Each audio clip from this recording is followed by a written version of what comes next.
Good morning, good afternoon, good evening, wherever you are in the world. This is Reganelite here. Hello, everyone. How are you all doing? Happy New Year to those who may have missed the last live stream. I hope you guys are all doing well. Welcome to the Snowflake Corner, episode 53. We're doing it today because we didn't do one on New Year's Eve, so I wanted to cover it at least today for you guys to cover some news that's going on in the outside world. We're going to be covering a few variety of topics, a bit on South Korea, what's happening in the war in Ukraine. We'll have a look at a deep state map as well, and some other bits and bobs too. So this is the Snowflake Corner episode 53, where we cover news from outside the UK. We are dual streaming live on youtube.com/Reganelite and on twitch.tv/Reganelite1. If you haven't already, subscribe to the YouTube channel and do follow the Twitch channel as well. I've noticed that we are less than 10 subscribers away from 2,000 subscribers, which is very good, which is a fantastic news. So for all the newcomers, thank you so much. I really appreciate your subscription. I really appreciate it. So hopefully some of you guys will come today and hang out here in the live chat with some of the regulars here. That'd be really appreciated, and hear your thoughts on some of the news and content that I provide here. So thank you for your support. Before I get to the chat and we get started with the world news, I can't not talk about this. So I saw the clip going around of Suella Braverman. Apparently there's a land border, guys. She says there's a land border between Italy and Turkey. Who knew there was a land border between Italy and Turkey? I mean, it's quite a thing. She said she's been there to Italy and she's seen it herself with her own eyes. Yeah, I'm quite amazed. I'm quite amazed. If only she knew that. I wish someone had told her before she said this live on air to the whole world. I wish someone had told her that Turkey and Italy don't share a land border. I know, shocking news. I know. If only the Home Secretary had studied geography, she wouldn't have made such a fool of herself on national radio. But there it is. She did, unfortunately. Who we got here looking in the chat tonight? Dave McGuinness, good to see you there. Hi, young man, back early for Scotland, and we are on the piss. Well, enjoy it, David. That's for sure. I'm looking forward to you guys being back. I believe you guys are back tomorrow. Not tomorrow, next week, as normal. So I'm looking forward to that. Rosemary, good to see you there. Hope you're doing well. Good evening, Joe, as well, one of our moderators. Good to see you, buddy. Hope you're doing well. Joe Lefty is also here as well. Good to see you, Joe. Hope you're doing well. And anybody else who may be lurking in the chats. Right, let's get started, guys. So the first story I've got for you guys is from the Independent. I was really trying to find something related to the conflict in Myanmar, but I could not get one. The last one was quite a while ago, but this is probably the closest thing that I have for what's happening in Myanmar. So I wanted to get something related to something related to the country, just to give us an idea of things that are happening over there at the moment, because obviously there is a conflict taking place. They are in a civil war. Yeah, this is an interesting one from the Independent. So initial results, improvised census in Myanmar show a slight population drop. So Myanmar's military government has announced that a provisional results of a census taken in October puts the East Asian nation's population at about 51.3 million. A slight drop from the official nationwide call of about 51.5 taken 10 years ago. So obviously 10 years ago, quite a lot's happened in 10 years since then. Obviously, I can't speak too much about the population, but it's interesting that these numbers are coming out from the government. I would say, obviously, the fact that it's come from a military Judah that has kind of taken over the country by force, to take it with a massive bucket pitcher of salt when it comes to this kind of information. That is an interesting one to see that's been that it's dropped there. Obviously, not many people are making babies as there used to be over there. You know, in some countries, the population is increasing and some are lowering down. So, for example, like I know North Korea's population has been increasing over the last several years and decades, actually, whereas South Korea is actually having a decline in population, and they're really struggling to their birth rate is dropping. It's really dropping. This is very concerning in terms of like protecting themselves, as an example, for example. But Let's read a bit more into this, you guys. So, Myanmar's government announced last Tuesday that provisional results of a consensus taken in October that put the southeastern nation population at about 51.3 million, a slight drop from the last official nationwide count of 51.5 million taken 10 years ago. So the decrease was not directly explained in the report issued by the Ministry of Immigration and Population. However, it said recent census was carried out successfully in less than half of the country's 330 townships due to escalating armed conflict and other major constraints since the military took power in 2021. So yeah, because of the even though they've done it in 330 townships, because of the conflicts, it's kind of hard to do surveys when there's a conflict going on around you. State-run MRTV said the reason for the population decrease will be investigated for the main report to be released in 2025, so at some point this year. The ministry had estimated that before the latest consensus was taken in October that Myanmar's population was 56.2 million. And the report did not say whether the new consensus took into account the more than 700,000 ethnic Rohingya Muslims who fled to neighbouring Bangladesh in 2017 to escape the violent counter-insurgency campaign carried out by Myanmar's security forces. Yeah. And there was obviously that as well. Why is my... Sorry, just noticed I'm... 1 second. Why is my camera like that? That's very too left there. The acknowledgement of problems carried out at census amounted to an admission by the military government that it fails to hold control over more than half of the country's territory, where it is challenged by ethnic minority armed groups and pro-democracy guerrilla fighting against the military rule. Counts in some disputed areas where estimates based on remote censoring techniques, the report says. Myanmar is racked by violence that began when the army ousted the elected government of Aung San Suu Kyi in February 2021, claiming widespread voter fraud in the 2020 general election, an allegation disputed by independent election observers. The military's seizure of power prompted widespread peaceful protests that were quashed with lethal force, triggering armed resistance that has now led to a state of civil war. The army is on defensive in much of the Myanmar against ethnic militias, as well as hundreds of armed guerrilla groups, collectively called the People's Defence Force, formed to fight and restore democracy. Conflict was not so widespread during the previous consensus taken in 1973, 1983 and 2014. In addition to security problems, accurate counts are hard to obtain because of the large number of displaced people estimated by the United Nations to be more than 3 million. Opponents of the military government urged non-cooperation with census effect and, in several cases, physical attacks census takers. The military government has said the census data will be used to compile voter lists for a general election promised for next year. I don't know how they're going to do a general election when they've lost quite a lot of territory to they've lost quite a lot of territory. Even though much of the country is engulfed in civil war. Yeah. I don't think you should be doing a general election. Just saying. The election normality, a democratic exercise, is widely seen as an attempt to normalize the military seizure of power through the ballot box. Yeah, this is exactly what it is. They are going to if the guns were put down and they actually had this general election, they would rig it so that they will remain in power. The military. That's what they would do. One Angry Pagan, good to see you, buddy. Hope you're doing well. Steve McMoran, Alistair Keir, I think, is there as well. Good to see you there, and anybody else who's popping up in the chat. Hope you're all doing well. With the country at war and civil liberties tightly restricted, critics see no way for the Poles to be free and air. And besides, many of them have been forced against their consensus to join the war as well. There's also that. In July, Senior General Ming Hyang, the head of the military's government, said the election would be prioritised in areas under military control, but didn't specify a date for polling. Well, then it's already rigged because you're only picking a specific number of people. It's already a rigged election.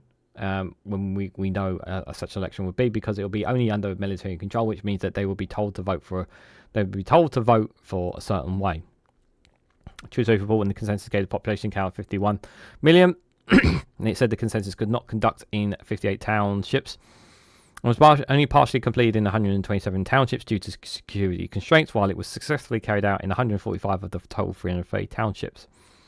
So according to the report's data, where the consensus could not be completed, including town controlled by ethnic armed forces and pro-democracy guerrillas in the northern Kashkin, that's northeast Shan, northwestern Chin, eastern Kayak and western Rakhine states, and Magway, Malay, Salina regions, and the central part of the country. And it said the data collection period was extended from certain areas until October till the second week of December due to transportation challenges and security concerns, of course.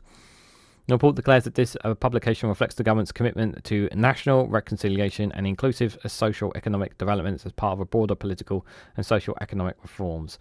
No, I don't believe that the government is committed to that in any way, shape, or form, because it didn't respect the last general election and decided to take the country into its own hands. And the fact that they are even considering planning to do a general election next year, even with half the country on fire as a result of the civil war, because they decided to take power. I'm not really going to take their word for that. So I will say I will take it with a slight pinch of salt, like I said with this one here. But this is the last report that this is the last thing I have. What's happening in Myanmar, unfortunately, but I'm sure in the new year there'll be some more reports coming out from there for sure.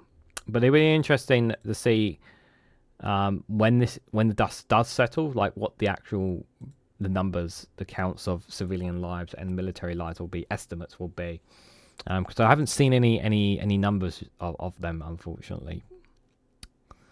So one interesting story that's come up today in Syria. So obviously there's a new regime taking form, and already we said that things would be. We'll see how things go. Hopefully they will stay calm. So changes to Syria's school curriculum sparks outrage online.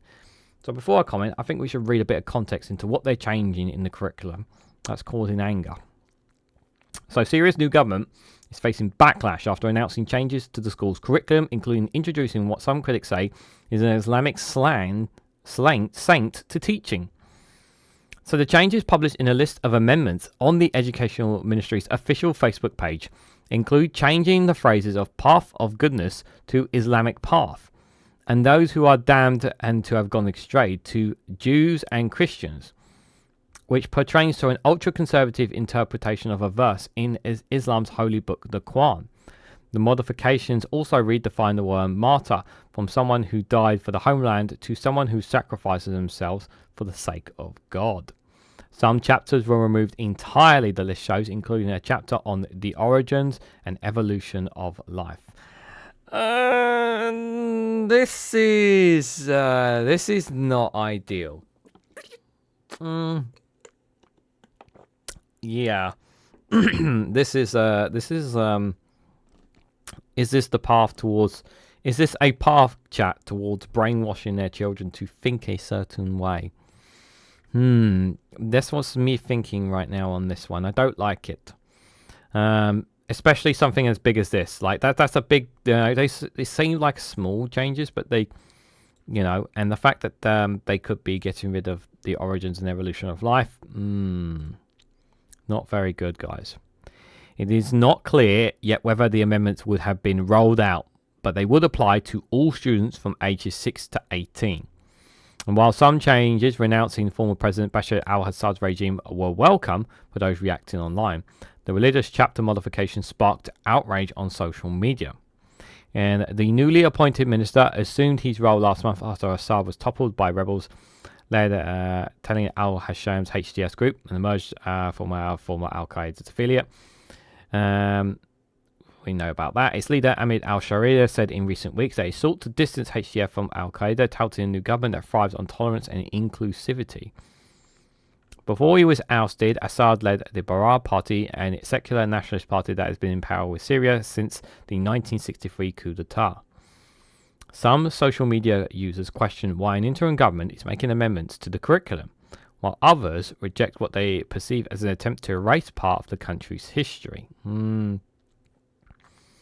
If there is one thing that we all must learn when it comes to history, guys, is that it's important to know the facts about your history and to learn from them. And if there's one nation that knows more about its history and has it embedded in their core to understanding the mistakes of their past, it is Germany. When it comes to learning from mistakes, when a country or a nation has been led down a terrible path and is seeking to make amends for itself, the most important thing is acknowledging that past and teaching your children about that path so that they learn not to go down that path themselves. The current government is a caretaker government that does not have the right to make these amendments to the curricula, one user commented on the ministry's Facebook post. The curricula must be amended in accordance with the new constitution. So it's possible that this is something that they want to do, but they haven't been able to do just yet. Possible. Very hard to... It's very, very cryptic. Yeah, let's be careful about this. Others criticise what they view as an Islamic slant to some of the language. Amid the backlash, the ministry sought to play down the changes, saying, the curricula in all schools across Syria remain unchanged until specialised committees are formed to review and audit them. Now, this is what they're saying. A statement issued on behalf of the Education Minister, Nazim Mohammed Al-Kharidi, said that the ministry only instructed the removal of content glorifying the deposed Assad regime and replaced images of the regime's flag with those of Syrian revolution flags in all textbooks. The ministry said its announcement pertained to the correction of certain inaccuracies that were presented during the Assad regime and in the Islamic education curriculum, such as the misinterpretation of some Quranic verses. The new education minister has previously said that Syria's school curricula will not change beyond the removal of references to the former ruling Ba'ath Party. In an interview with Reuters last month, Al-Qaeda said that both the Islamic and Christian religions will continue to be taught as subjects in school, and that primary schools will remain mixed between boys and girls. Secondary education will stay largely segregated. He told Reuters that as they were during the Assad era. The HDR-led cabinet is meant to be an interim government until the country holds elections, which de facto leader al-Sharidi has previously said may take up to 4 years to organise. 4 years. I don't think some people are going to wait 4 years there. It remains unclear how the caretaker government will hand over power after previously saying it would only stay in office till March 2025. So they... See, this is the problem right here. See, they said March 2025 and now they pushed it back. They say it'll take up to 4 years to organise. So already you can see the warning signs there. That's not good. That's not good already. That's already first. That's not. If there wasn't, that's the real first warning signs of. Okay, this caretaker government comes across to me right from that. Those last two paragraphs there. Sounds to me like they have no intention of giving up their power or holding free and fair elections. Yes, I know I was a bit hopeful that they would have them, but it looks like that's gonna. The fact that they're gonna wait, they're gonna say it may take up to 4 years means that they will drag it on and on. I don't think people are gonna allow that to drag. People will get very impatient because they want certainty. And the Syrian people don't have certainty right there. And I think that's really, really important to emphasize. They need certainty. And that's really matters. Let's just see what some of you guys are saying in the comments. Everyone's saying Happy New Year. Myanmar has had more names than the late prince. Yeah, they've had their country's name changed a few times, to be fair. Jal says, during the dictatorship here, my grandpa always voted. The vote came filled up with grey envelope. Grandpa just had to sign it and send it back. They were always elections. 100 Pagan says, it's military Judah. No, I don't trust them. Lol. Yeah. Syria. Well, the Syrian Christians won't be coming back. Methinks, says Jal. Religions in schools here is optional. Teaching here is non-religious and highly scientific. You can send your kids to religious classes and has an extra curriculum in class. Jao also says, I was too inquisitive for religious teaching to when I questioned the teacher if God is everywhere and why not worship the forests and rivers, and he called me a bleeming pagan. What? It's perfectly acceptable to ask those questions, and to be called a pagan is just off the fact that you're asking a very simple question. That one stayed with me. I wonder how RAP feels about that one. My dad just said enough of this and it never rolled me in those classes. This is really not a good sign. Yeah, you can't just put a competent civil government together overnight in a country devastated by years of war. It will take a long time. The March deadline was too ambitious. Yes, I agree with that, Steve. I agree with that. But they're talking about 4 years. People 4 years before they have a proper government are like, can we really trust this caretaker government to be reasonable within 4 years? That's a very fair question. I don't know if they're reasonable enough to be for 4 years. I don't think some people are willing to wait 4 years there. But I guess time will tell on that one. So let's stay in the Middle East, guys. I've talked about this on Rumble quite a few times, but I wanted to highlight this story as well. So crimes against journalism. Gaza journalists decry the PA's Al Jazeera ban. So journalists in Gaza say the Palestinian authorities must reverse the decision to ban Al Jazeera in the occupied territory. Basically, they've been kicked out of the West Bank. Al Jazeera. If you're not surprised by this already, you shouldn't be.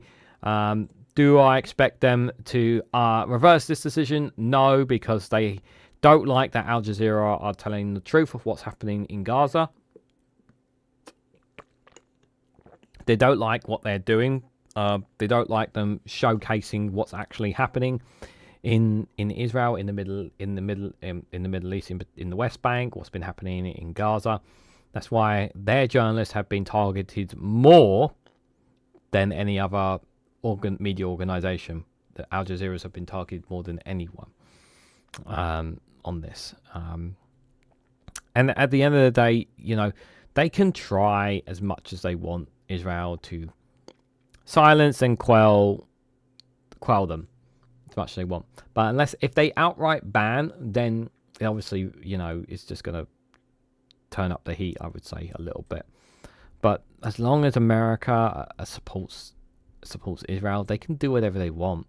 That's the worst thing about all this. They can still do whatever they want, and no one's going to do anything about it, which is pretty distasteful. And I feel sorry for these people, for the journalists here, because they are doing such an important job. They are highlighting very, very important news that people need to know, have a right to know. There is a short story that some of you guys may have seen as members that I put up, where a huge, about over 10,000, I think, or so, over 10,000 or more Israelis have left Israel since the start of the Gaza war because of how disdained they are for Israel. They kept talking about when the war kicked off about people coming home. More people have left Israel from the looks of it, and most of the reasons seem to be cited over what's happening in Gaza, which I think is quite interesting. Journalists gather at Gaza's Al-Masad Martyrs Hospital express outrage and confusion about the Palestinian authorities' decision to shut down Al Jazeera's office in the occupied West Bank. It wasn't their decision. This is pressure from Israel. Shutting down a major outlet like Al Jazeera is a crime against journalism, said freelance journalist Kizas Al-Qawandi.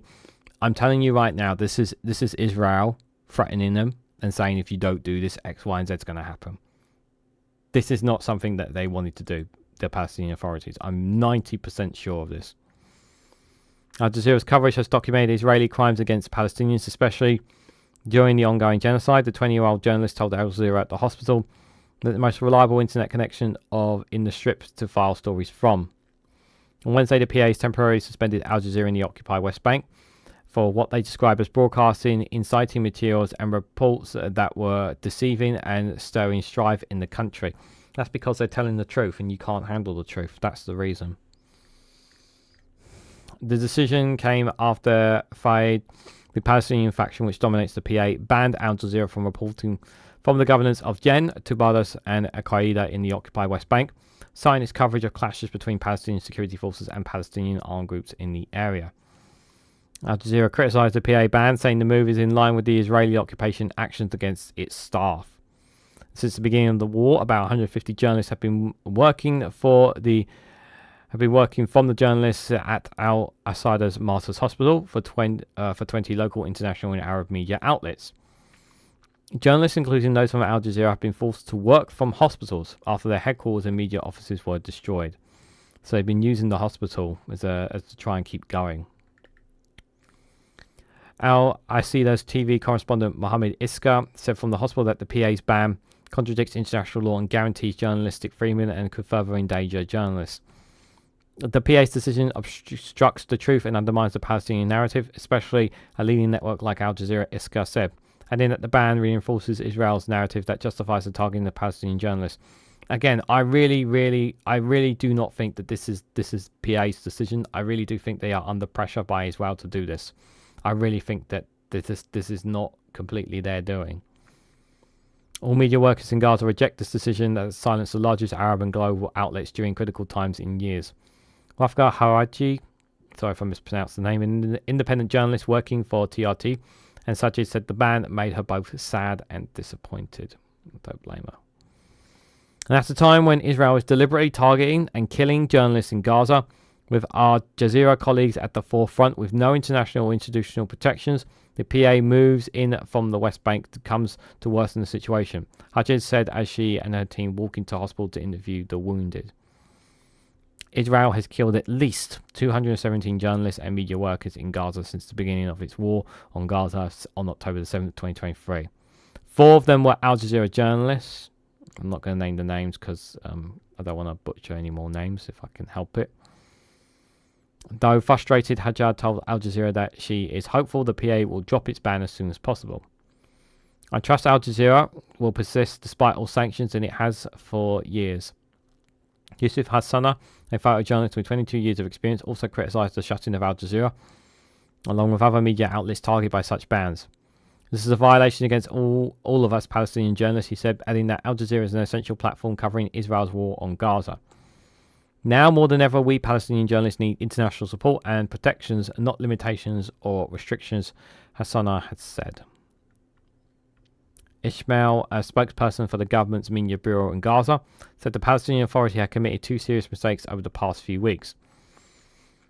The first, an attack on Jen and the resulting military confrontation with our honourable Palestinian people and the resistant forces, and the second, the closure of the Al Jazeera office.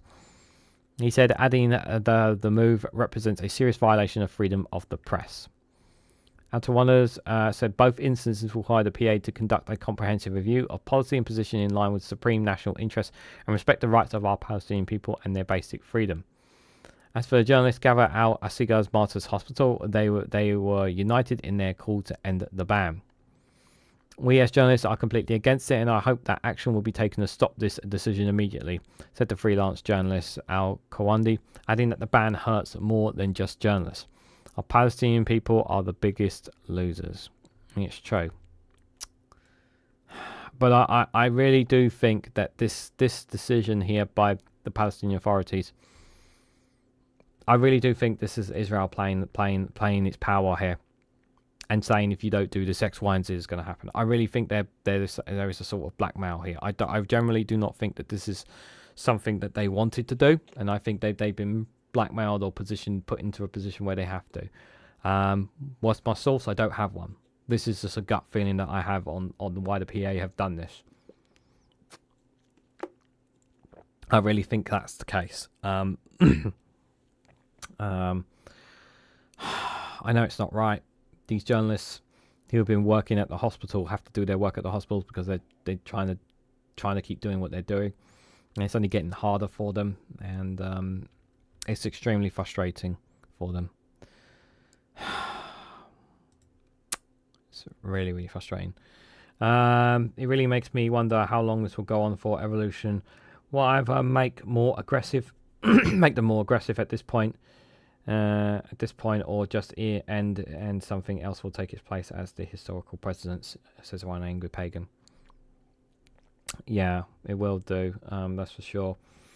Jao says, but my SIFU told me he who walks the demons must take care not to become a demon himself. I think that's, yeah.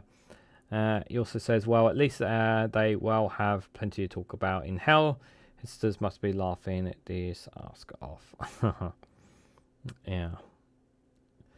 Paganism is just to be one with nature, says Jao. Live with the seasons will come and go in too.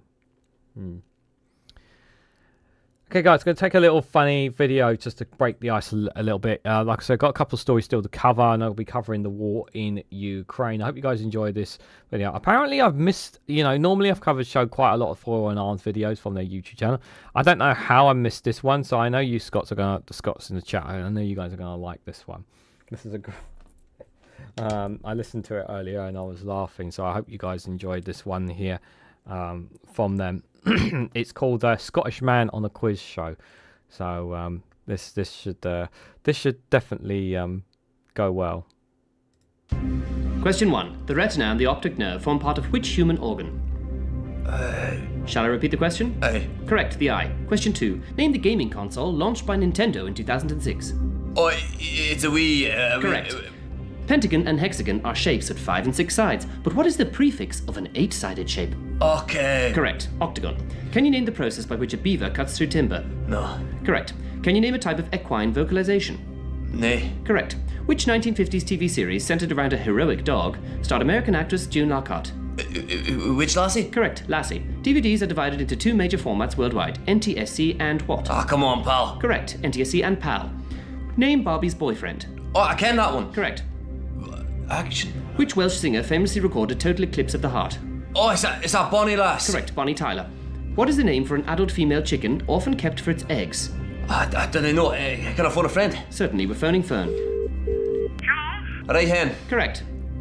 What do you want, you phony? Final question. For £500,000, who won the FIFA World Cup in 1966? Come on, Duncan. It's an easy one. For £500,000. Nah, it's not worth it. Nah, I'm out of here.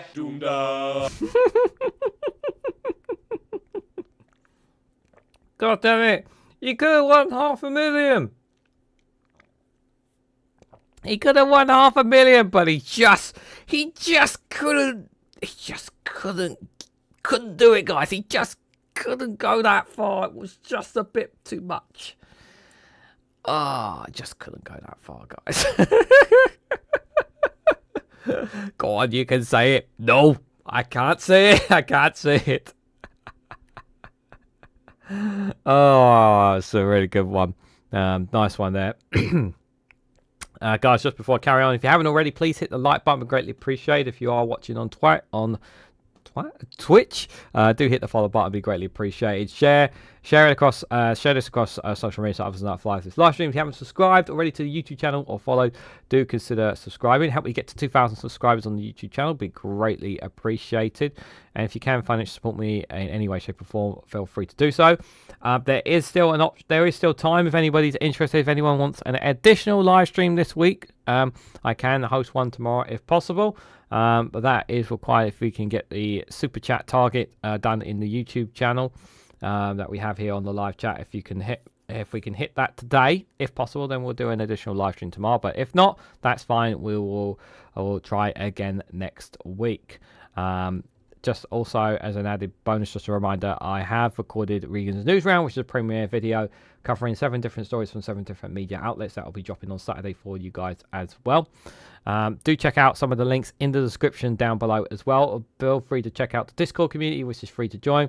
Do check out the Patreon as well. You get additional content if you join the Patreon, and I actually get a bigger percentage than cut if you do consider joining the Patreon as well. You can also buy me a coffee as well. Link for that is in the description as well.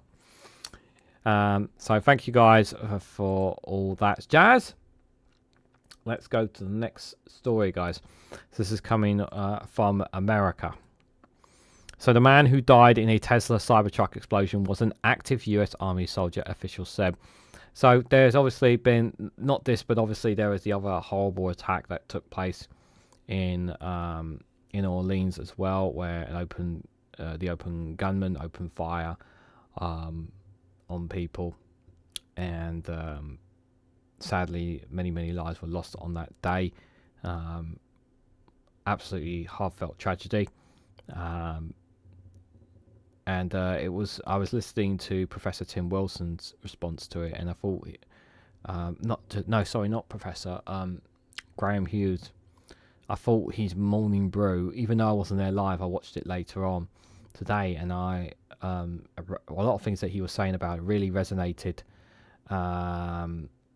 really resonated with how I feel about the situation. And it seems to, from his perspective, is that it all seems to be coming towards Saudi Arabia and how they're doing things. I'm not quite sure how that works, but it's still.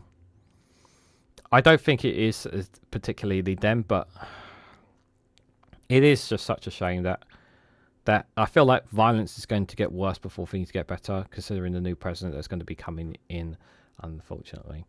Thanks, Alistair Key. You didn't. You've been super generous. I really appreciate your support. Funds, but not for the live stream, but just for the work you do regularly. That's fine, my friend. Thank you so much for the £10 super chat. I appreciate your support. I really do. Thank you. But if anybody else wants to chip £2 in for a couple more super chats, then we can do an additional live stream later on. If anybody wants to do that, you're more than welcome to. And then we'll do an additional Q&A live stream tomorrow at 7 p.m. If not, that's fine. We'll go again next week. But thanks for that. I really appreciate it. And yes, Happy New Year to him and everybody else, if I haven't said Happy New Year to you guys. Excuse me. So, apparently the woke mind virus entered the UK, according to meme streamer on the Twitch chat, apparently. So apparently the woke mind virus is here, guys, apparently. I don't know. You tell me, guys. Right, let's read a bit into this unfortunate story. So the person who died in the explosion of a Tesla Cybertruck packed with explosives outside President-elect Donald Trump's Las Vegas hotel was an active duty US Army soldier, officials said on Thursday. The two law enforcement officials identified the man inside the futuristic-looking pickup truck as Matthew Legensberger. The officials spoke to Association Press on the condition of autonomy because they were not authorized to discuss an ongoing investigation, of course. Legensberger was a member of the Army's elite Green Beret, a special forces unit and guerrilla warfare expert. According to the Army statement, he had served in the Army since 2006, rising through the ranks, and was on approved leave when he died, the statement said. Green Berets works to counter terrorists abroad using unconventional techniques. Legensberger spent time at the base formerly known as Fort Bragg, a massive army base in North Carolina that is home to Army Special Forces Command. And the FBI said on Thursday in a post on X that it was conducting law enforcement activity at a home in Colorado Springs related to Wednesday's explosion, but provided no other details. And the explosion of the truck packed with fireworks, motors, and camp fuel canisters came hours after the 42-year-old shamdelled down by the Jabba.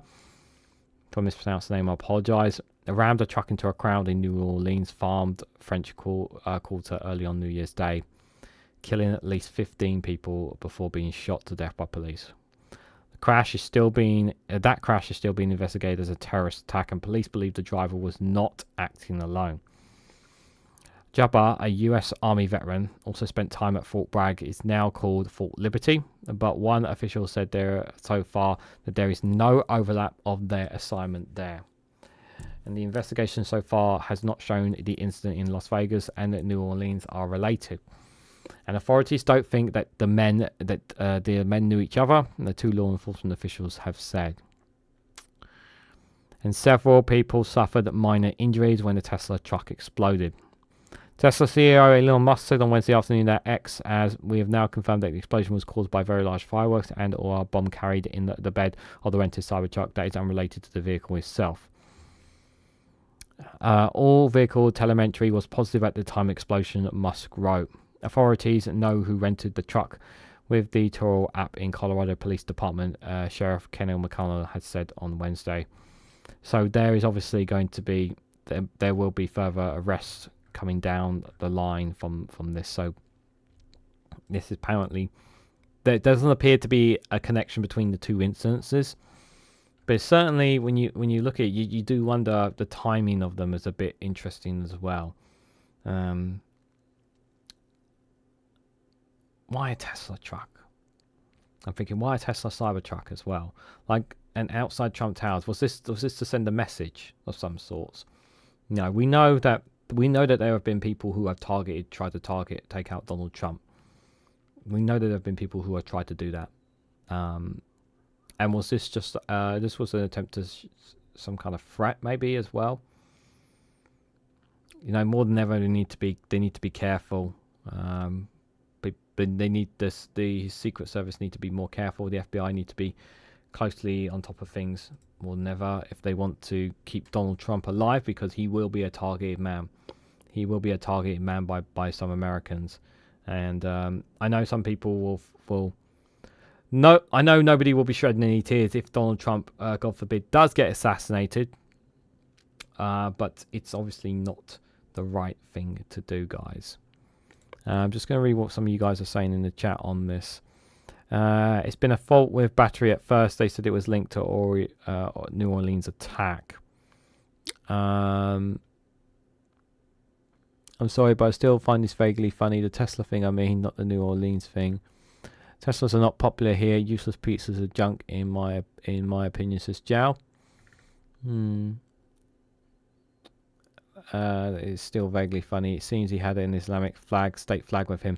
Yeah, that for me was a bit of that was a bit of a like, huh? That was a bit of a worry when you put something like that on there, for sure. But I'm sure I might have one or two short videos that may drop over the next couple of days. Potentially on it. I may even cover it at the next Snowflake Corner, potentially as well. I might not. I might have something on the world news when I record world news round tomorrow if I have time for you guys as well. But we'll keep an eye on it. That's for sure. Photos online, says Jal. Oh, thanks for that. So we're going all the way over to Asia now for this next story from Central News Asia. So the headline for this one is South Korea's impeached president resists arrest over martial law bid, vows to fight until the very end. Why is this guy not already standing trial, or forced to stand trial already? Yong Sing Shao has gone to ground, but remains unrepented as the crisis has rolled on. He's issued a defiant message to his base days before arrest warrant expires on January the 6th. So he's gone missing in action, basically. The president's gone missing. Find him. The people want justice. This is a man that tried to take over the country with an attempted coup. We know that's what he tried to do. The evidence seems to be more. The more I've read into this, the more I've heard about this, the more it says this man is a danger to South Korea and its democracy and its values. He is a danger to the public. This man needs to be held accountable. They should not. The longer I feel he is not only still president, but as long as he is still a free man, there is always a risk. The sooner, I know they have their laws, I know they have their ways, but I still think there is a danger here for South Korea. And I also think that perhaps after this is all said and done, they will perhaps review and look into the powers of the president of the powers that the president of South Korea has in the future, and look at what powers that they may change or amend or remove perhaps in the future, to ensure that this kind of thing does not happen again, because a great deal of mistrust has been placed here. Now we've covered before that we know that many past South Korean presidents have a history of bad omens. There's a bad omens whenever for the past history of South Korean presidents, from being impeached to being assassinated to having a very short term. So there's been a lot of it's not been very, very particular history for being the president of South Korea. It actually comes with quite a bit of price, to be fair. So South Korea's impeached president Yong Sing Shao remains defiantly inside his resisting arrest for a third day on Thursday after vowing to fight authorities seeking to question him over his failed martial law bid. The embattled leader issued his bungling declaration on the 3rd of December that led to his impeachment. That's left him facing arrest, imprisonment, or at least at worst the death penalty. So basically they come knocking on his door, demanding, asking questions, and he's basically refused, basically. Members of his security team have blocked attempted police raids at his presidential residence in a dramatic standoff. Tension rose outside the compound on Thursday as rival protest camps ahead. At the end of the day, though, those who are protecting the president it's their job and duty to do so. That they, you might say, well, they shouldn't be. The security team shouldn't be. Well, unfortunately, they're paid to do so, even if they don't agree with what the president did. We had to withdraw. Most participants were hit and assaulted multiple times by those waving national flags, said Bang Hong, a 46-year-old protesting for Young's removal. Some of Young's right-wing supporters earlier shouted to protect the president, and lay on the ground to block police from dispersing them for fear that they would move on Young before the arrest warrant's January the 6th deadline. We expect the CIO Corruption Investigation Office will enter through the main gates to arrest President Young, so our colleagues are lying down at the moment to prevent them, Young protester Rang Yi-sung had told the AFP. Yeah, so there's apparently quite a strong... So even though that he from the looks of things had deliberately attempted the coup, because it looks very like that to us. Still, some people think he was in the right. Apparently, yeah. Don't apply for the president of South Korea. So you're one of those things will happen to you if you get. As far as when we covered it, I don't think there's been a single South Korean president where they've left in peace. There's always been something wrong. Young has gone to ground but remains unprecedented as the crisis has rolled on, issuing a defiant message to his base as the warrant's Monday deadline nears. The Republic of Korea is currently in danger due to internal and external forces threatening its sovereignty, he said in a statement to protesters confirmed by his lawyer. It's just nonsense. I vow to fight alongside you to the very end to protect this nation, he added, as he was watching their protest on the YouTube live stream. I will stand and fight alongside you as I hide inside my bunker under my glorious house. That feels familiar, doesn't it? Young's lawyers confirmed to AFP that the impeached leader remains inside the presidential compound. Yeah. As night fell on Thursday, pro-Young protesters waved glow sticks and chanted slogans against his impeachment, while some rival supporters waved flags calling for his execution. Opposition lawmakers were quick to condemn Young's message as inflammatory, with Democratic Party spokesperson Jao Sing Lau calling him delusional and accusing him of trying to incite clashes. Yeah, that's exactly how it feels like. Young's legal team has filed for an injunction to a constitutional court to block the warrant, calling the arrest order an unlawful and invalid act, and on Thursday submitting an objection to the Seoul court that ordered it. Young's lawyer, Kyung Kab King, for mispronounced names I apologise already, warned on Thursday that police officers would face arrest by the Presidential Security Service or any civilians if they tried to detain Young on behalf of the CIO, saying their authority is limited to crowd control and maintaining public order. This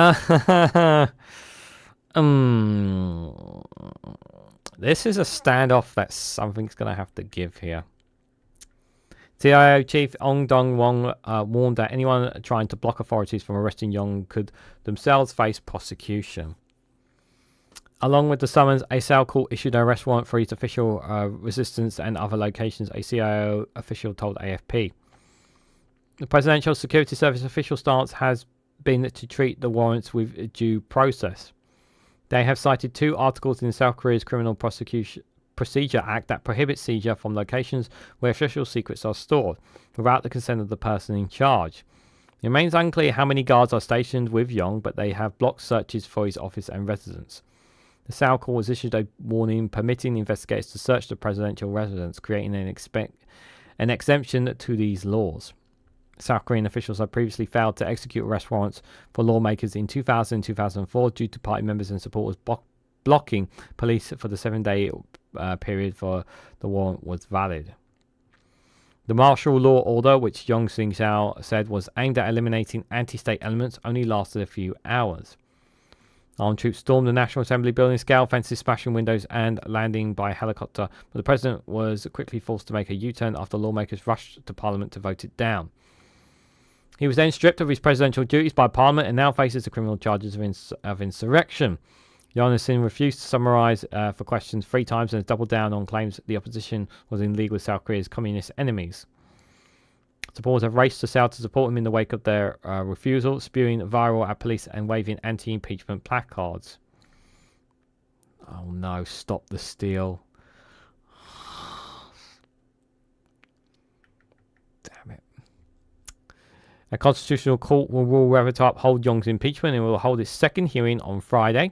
If the president upholds the impeachment and Young is removed from office, a new presidential election will be held within the 60 days. The turmoil deepened late last week when his replacement, Hang Dak-sol, was also impeached by Parliament for failing to sign bills for investigations into his predecessor.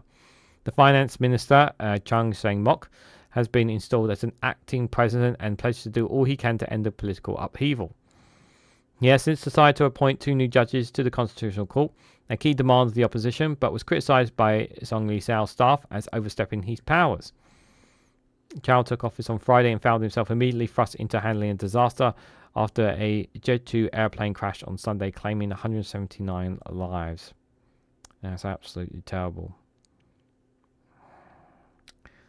Yeah, this may drag on as long as he's still there, and I imagine the arrest warrant is going to expire. I don't imagine anything. Like, what are they going to do? Like, unless they go in, I don't know, they send in like 100 police officers. You know, they're going to push all these protesters out the way. You know, people going to get hurt. Like, how far are they going to go to get this man? I think that's the question. They need to, if they are serious about bringing him in for questioning and, you know, put him under the microscope, which they need to do, just send in 100 police officers. Hell, I don't know, scale the back end of the building or something, but do something here. Like, because as long as he's out, there is still that threat, guys. There is still that threat. In countries that live consistently on the cusp of war, as South Korea does, politics are always volatile. The atmosphere is heightened. Well, this atmosphere is even more heightened by a man who's trying to claim that he's doing the martial law as an attempt to save democracy of some sorts, which makes absolutely no sense. It came out of the entire blue in front of the whole world. It had nothing to do with North Korea in any way, shape, or form. People didn't understand. The rest of the world was looking completely baffled by this. And rightfully so. The man needs to face charges for his actions. Absolutely insane. What's also insane is this terrible war that is taking place in Europe between Russia and Ukraine, guys. And we're going to be covering, looking at Deep State map and see the situation it's in shortly. But before then, we're going to have a look at some reports from the Kiev Independent, which has some of the news stories that are taking place from inside what's happening in the war. And the first one I've got for you guys is Ukraine has downed 2 Russian helicopters in the sea drone attack, HUR has said. So 2 Russian helicopters were downed in a recent strike by the Ukrainian-made Magara N5 naval strike drones. Ukraine's military intelligence agency, the HUR, has reported on its Telegram channel. HUR reported early on December the 31st that one of its units had downed an aerial target with the Ukrainian-made Maruga drone equipped with Sea Dragon missiles for the first time, destroying 1 Russian Mi-8 helicopter and damaging another helicopter. According to an update statement by HUR published today, 2 helicopters were downed and 1 was damaged in the attack. Russian propaganda channels admitted the loss of 2 helicopters earlier. The Kiev Independent could not independently verify HUR's claims. The Magura drone has helped Ukraine push back against Russia's Black Sea Fleet by striking dozens of ships this year, and they have been in operation since the summer of 2023. The drone is able to cover a distance of more than 800 kilometers, that's 500 miles, and reach a speed of 80 kilometers, and is capable of carrying a 250 kilogram warhead. Each one is 5.5 meters long and costs approximately $240,000. I can't say this bit, so I'm just going to say that. $240,000. In June, HUR announced that the drones had been modified to operate anti-aircraft missiles, presenting a serious threat to the Russian air forces over the Black Sea. So, obviously, there's still skirmishes taking place in the sea, not just obviously what's happening on the ground as well. Let's see what else has been, just refreshing it just to see what's been happening here. Russia loses key leverage over Europe after Ukraine halts gas transit, the FM Siberia has said.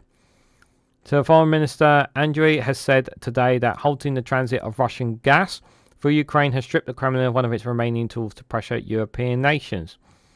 Ukraine terminated Russia's natural gas transit through its territory on the 1st of January. Kiev reportedly warned that it would not review the transit agreement to avoid financing Russia's war, which makes sense. Ukraine has cut off more than just Russian gas transit. We've cut off some of Putin's last remaining leverage over Europe. and his use of energy as a weapon, he had posted on X, and that Europe and the world would be safer without Russian energy dependencies. The decision comes amid significant reduction in European reliance on Russian gas following Russia's full-scale invasion of Ukraine. Slovakia and Hungary remain dependent on Russian supplies. Hungarian Prime Minister Viktor Orbán and Slovak Prime Minister Robert Fico have opposed Ukraine's decision. Well, I don't know if this might shock them, but Ukraine are at war against that country, so it's perfectly entitlement for them to do so. The whole also causes major gas outages in Moldova's Russia-occupied Transnistria region, which relies on transit through Ukraine, according to its gas supplier, which I'm not going to pronounce that word. The move reflects Ukraine's broader strategy to weaken Russia's economic influence and reduce its ability to use energy as a weapon against Europe. I mean, I will say fair play to Ukraine to keeping their contract all the way up to this point, despite the fact that they've been at war with Russia, at least. So I will say that at least. Russian command post in Kursk on this is Ukraine strikes Russian command post in Kursk on blast. General Staff claims. So the Ukrainian armed forces have conducted a precision strike on Russia's command post in Marlo, Kursk Oblast, the Ukraine's General Staff have reported today. These attacks are primarily carried out to weaken Russia's ability and willingness to carry out terrorist acts against Ukrainian civilians, the General Staff has said, adding that all necessary measures were taken to minimize risks to civilians in the vicinity of the strike. And he did not specify the type of weapons used in the attack. And the strike targeted the 810th Russian Brigade, resulting in significant losses, according to Andriy Kolovesko, the head of Ukraine's counter-disinformation center. Local Telegram channels earlier reported shelling in Ivarskia in the Risk district, which damaged to a boarding school, post office, shopping center, residential buildings, and a house of culture. Windows were shattered, the walls were damaged by shrapnel, according to the acting Kursk Oblast governor Alexandra. The Kiev Independent could not verify these claims, and the strikes follows Ukraine's surprise incursion into Kursk Oblast on August the 6th, during which Ukrainian forces captured about 1,300 square kilometers of territory. While Kiev has since lost control of half of the initial siege area, fighting in the region remains intense. Where Ukrainian officials view the occupied territory as a potential bargaining chip in future negotiations with Russia, hence why they need to hold on to it there. Let's see if they've got anything else here. Oh, this is quite worrying. So Slovakia may cut aid to Ukrainian refugees over Russia's gas transit halts, the Prime Minister Fico has said. Why? Why would you do that? It's because you're a Russian. Is it because you're a Russian sympathizer? Are you? Slovakia could reduce aid for Ukrainian refugees in response to Ukraine's decision to terminate Russian gas transit through its territory, Slovak's Prime Minister Robert Fico had said. While Fico said that Slovak's households would not face energy shortages, he said Slovakia stands to lose 500 million euros annually in transit revenue. Ukraine terminated Russia's natural gas, we just said. Fico criticised Ukraine's stance, saying Ukraine dared to complain about Moscow's consideration of retaliatory measures. Mate, you wake up and smell the coffee. Their country is at risk here. Their country is at war. On behalf of SMIA, the ruling party, I announced that we are ready to negotiate and agree in a coalition to cut off electricity supply and significantly reduce support for Ukrainian citizens staying in the territory of the Slovak Republic, he added. The announcement followed Fico's earlier threats to cut off electricity exports to Ukraine amid escalating blackouts caused by Russian attack on its energy infrastructure. He also confirmed that Slovak, Ukrainian and European Commission representatives will meet on January the 7th in Brussels to discuss the shutdown, reportedly at Kiev's request. Despite EU efforts to reduce dependence on Russian fossil fuels, Slovakia remains reliant on Russian gas under a long-term contract with the Russian state-owned energy giant Gazprom. Switching to alternative supply routes could cost Slovakia an additional 220 million euros in transit fees. Yeah, that might be a reason why they're quite keen not to. Might be quite keen not to do it as well. Money is everything. It seems to be around that decision as well. Apparently, not just being a Russian sympathizer as well. I think is also another thing. Figo is a dick. There, I said it. Says I want a good pagan. Just calling him for what he is. Just calling him for what he is there. Okay, guys, before I have the funny memes, before we wrap up, let's have a quick look at the Deep State map, guys. Link for the Deep State map is in the description. They update it normally they have one update a day. Sometimes they do 2 updates a day. It depends, varies for them. But this is, as you can see here, this is yesterday's one, so they have not updated it since. So this is the situation right now, according to Deep State map. And just for reference, who don't understand the colors, I will explain in a moment for those who are new. So the dark red is obviously territory so obviously Crimea here down at the south. That's territory that they annexed back in 2015. The purple here is basically the territory that was kind of they kind of liberated themselves rather than Russia taking that territory. And the red is obviously, and the red marks is basically Russia seizing territory that's not rightfully belongs to Ukraine, basically, that they've annexed against the will of them. The green is the Russian Ukrainian counter-offensive that took place a few years ago when they struck back and took back territory that belonged to Ukraine.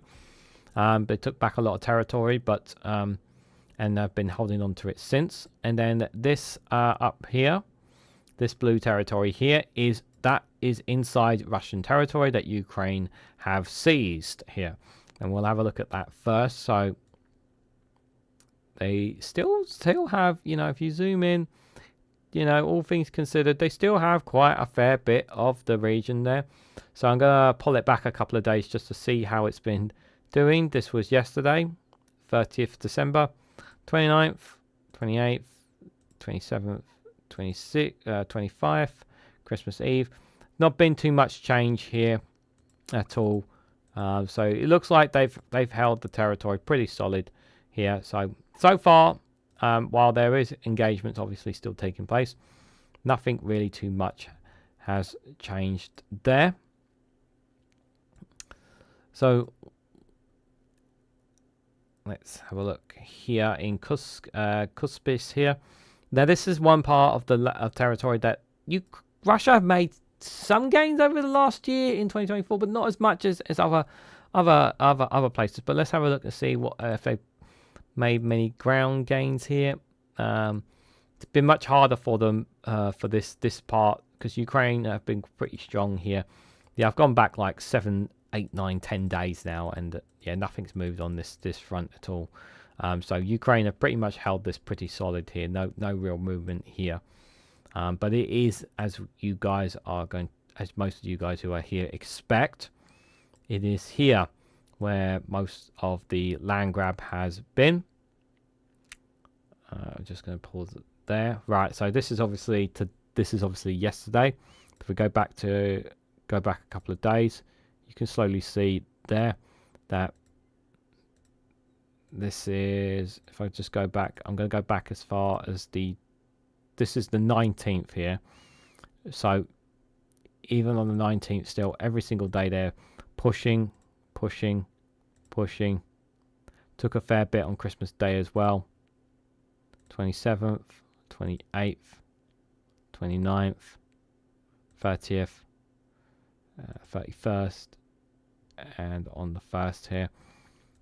It seems to me from this, from here, it looks like they are desperately trying to hold on to here. They're trying to hold to Kovan as much as they possibly can, but the problem is that what tends to happen, for those who don't know, what they do is they try to surround them, and they directly go on attack, and they try to hit round the sides trying to encircle them. And encircling is one of the best tactics, because once you encircle them, you cut off their supplies, and they're basically left vulnerable. And unfortunately, there has been 1 or 2 situations where they have been in that situation here. At the early start of last year, they see Avika was under. At the early start of last year, Avika there, see that town Avika there, that was under Ukrainian control at the start of early last year. And this is how much they have gained since then. I mean that tells you a lot of how much pushing. I mean, that's a huge chunk of land. And obviously they have made some minor gains along the south, but not too much here. But this has all been status quo. This has not moved too much at all. But here is where most of the offensive has taken place from Russia here. Been pretty much in this area here. You can see where the arrows are. as we've seen, that's where most of the movement has come from. Just over here, there's been no movement here or in terms of territory gained or lost here, because there's the Diamo River that's separating the two sides. But of course, they are still firing outside from Kurshkin here. They're obviously firing missiles and whatnot over the river to try and target Kurshkin, but although targeting civilians, infrastructure and whatnot, still as Ukraine are still holding the territory pretty solidly there. But that is pretty much the situation so far. But obviously, this month will be very interesting to see what happens, because up until now, we have had Joe Biden is still currently the president of the United States, but come the 20th, America will have a new president, and whether or not the new president will be in the same category as supporting Ukraine, I don't think that will be the case. Many people are expecting Trump to try and stop this war. One of my predictions is that I'm hoping that I really do hope that some kind of peace agreement is coming forward. We know that Russia are preparing a propaganda controls on overdrive. If Russia gets around the table with Ukraine and secures some kind of peace agreement or ceasefire agreement or something with Ukraine, they are preparing a propaganda victory to proclaim that what they've done in Ukraine is been justified. It's completely, totally justified, and they can parade it and as a massive victory for Russia. Well, at the same time, Russia's economy is tanking, it's falling off a cliff, and the people are suffering consistently as a direct result of this war as well. So we know that that's been happening as well. So we do know that that is being made. We do know that that is being prepared over there. So yeah, 20th, the inauguration date is the 20th, isn't it? Yep. So what happens after that will be interesting to see what comes of it, guys. So before we head out, guys, one of the things that we always do here on the Snowflake Corner is we have the funny memes. I give you guys a bunch of funny memes, and I try to hopefully make you guys give you a bit of laughter to these. Obviously, some people don't see them because I normally do this live stream on a Tuesday at 7, but doing it today for you guys. Unfortunately, we didn't hit the super chat target tonight, but that's all right. So there'll be no live stream tomorrow. That's all right. We'll obviously be back on Monday for a live stream, but don't go just yet. We have one more, so a bit more fun for you guys. So I hope you guys enjoy the 5 memes I've got for you guys, and I hope you enjoy this. Right, here are the funny memes. Here we go. My son has been eating electrical cords. What do I do? Ground him until he conducts himself properly. I agree, Jeff. I agree. He's not conducting himself properly at all. 2025, here we go. Yeah, I would not do that. I would not do that. What are they celebrating? That their planet is made a full circle around their star. I told you they are not intelligent.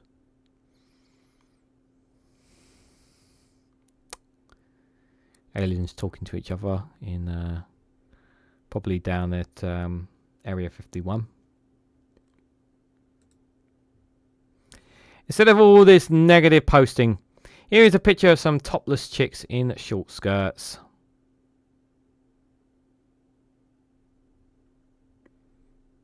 Alright, I know you boys were thinking of something else there. How rude of you guys. Terrible. What do you mean I'm too controlling? You heard me.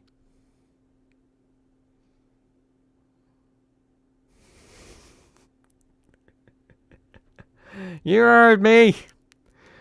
It doesn't understand. Like, too controlling. Don't get it, some of these. Don't get it. I hope you guys enjoyed them. My favourite one is the topless chicks one. That is just hilarious. It's so funny. It's so hilarious.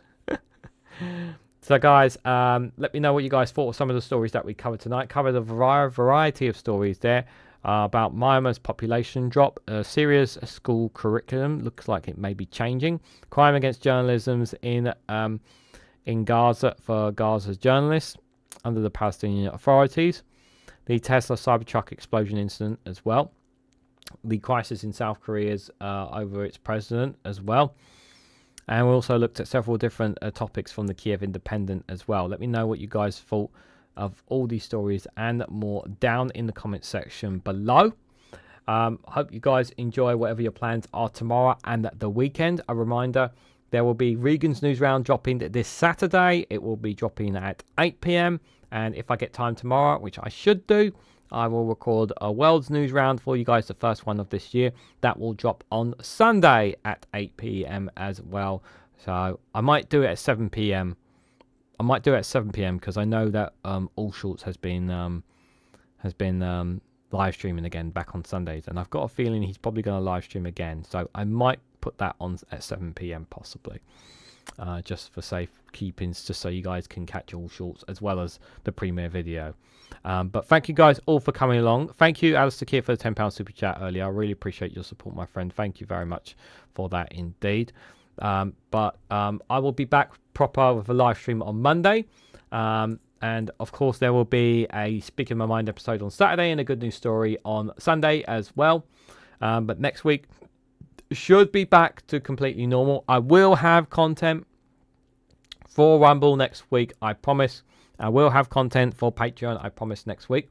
Like I said last year, there will not be Monday to Friday of content. It will be free. It's going to be dropping from 5 to 3 videos a week on both those platforms, just so you are aware as well. Before we also go, we should check out the gang behind us. What do you guys think of the show? Ollie is not satisfied. Cash Dummy has disappeared into the fray here. Come on, hiding up there. He's there.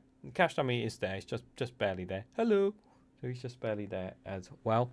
And I don't know why he won't turn on the orb. He keeps turning it off there as well. So whatever you guys' plans are, enjoy your weekend. Happy New Year already, if I haven't said it already enough times to you guys. But yep, let's hope for a good and prosperous year. If Daily Blase does do a Friday Frolics tomorrow at 5 o'clock, do check it out. And also, I'm pretty sure that Dame McGuinness and the Two Davies will be back back next week, from Monday to Friday with the paper reviews, as well as their shows on Monday and Thursday respectively. Cross fingers there as well, so do check out their content as well, and keep an eye out for All Shorts when he goes live on his channel as well. And also do check out One Angry Pagan's YouTube channel as well. And finally, just one last reminder before we go, this in just 2 weeks time, the Snowflake Roundtable featuring myself, Lee Korn, Graham Price from Power to the People, and One Angry Pagan. The four of us will be joined for what I call the mountaintop, because there'll be a big mountain behind us as we have our discussion, guys. So do join us for that show in a couple of weeks' time. I am planning, hopefully, cross fingers, a show next month with one new guest that we've not had on before as well. So I'll let you guys know about that in due course. So thank you guys all for watching. But before I go, I just have one last thing to say. Oh, don't do that. If you haven't already, please hit the like button. We greatly appreciate it. Share this across social media so others are notified of this live stream. If you haven't subscribed already, please consider subscribing, because it really does help support the channel. And if you want to go one step further and financially support me and the work that I do here, you can do so by becoming a YouTube member for as little as 99p, or you can join me on Rumble or Patreon for exclusive content on those platforms. So thank you all so much for watching, and I hope to catch you all very, very soon.